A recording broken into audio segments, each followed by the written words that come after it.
ഇതെന്റെ മിറാക്കിൾ ഫ്രൂട്ടിന്റെ മരമാണ്. ഈ മരം ഇത്ര ഹെൽത്തി ആയിട്ടും നല്ല ഗ്രീൻ ആയിട്ടും ഇരിക്കുന്നത് ഇടയ്ക്കിടയ്ക്ക് വളം ചെയ്ത് കൊടുക്കുന്നതുകൊണ്ടാണ് കേട്ടോ. ഇന്നലെ മിനിയാന്നും ഒക്കെ ആയിട്ട് ഞാൻ ഹോം മെയ്ഡ് കമ്പോസ്റ്റിന്റെ വീഡിയോ ഇട്ടിട്ടുണ്ടായിരുന്നു. ആ കമ്പോസ്റ്റ് ആണ് കേട്ടോ ഞാൻ ഇട്ട് കൊടുക്കുന്നത്. ആവശ്യമുള്ള അത്രയും വളമിട്ട് മണ്ണുമായിട്ട് നന്നായിട്ട് മിക്സ് ചെയ്ത് കൊടുക്കുന്നുണ്ട് കേട്ടോ. ഒരു ഗാർഡൻ റേക്ക് ഉപയോഗിച്ചാണ് ഞാൻ മിക്സ് ചെയ്ത് കൊടുക്കുന്നത്. വലിയ വലിയ ഫ്രൂട്ട് പ്ലാന്റ്സിനൊക്കെ ഞാൻ ഓരോ 2 മാസം കൂടുമ്പോഴാണ് വളപ്രയോഗം നടത്താറ്.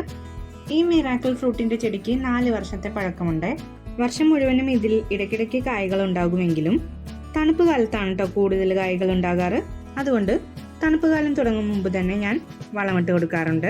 വളപ്രയോഗം നടത്തി കഴിഞ്ഞ് നന്നായിട്ട് വെള്ളം ഒഴിച്ചു കൊടുക്കണം. മിറാക്കിൾ ഫ്രൂട്ടിനെ പറ്റി ഒരു ഡീറ്റെയിൽഡ് വീഡിയോ ഞാൻ ഓൾറെഡി പോസ്റ്റ് ചെയ്തിട്ടുണ്ട്. കാണാത്തവരൊന്ന് കണ്ടു നോക്കണേ. വളപ്രയോഗം നടത്തി കുറച്ച് ആഴ്ചകൾ കഴിയുമ്പോൾ തന്നെ നിങ്ങൾക്ക് അതിന്റെ റിസൾട്ട് കാണാൻ പറ്റൂ കേട്ടോ. കണ്ടില്ലേ പ്ലാന്റ് നിറയെ പൂക്കളും കായ്കളും. ഹോം മെയ്ഡ് കമ്പോസ്റ്റിന്റെ വീഡിയോ കാണാത്തവരൊന്ന് കണ്ടു നോക്കണേ.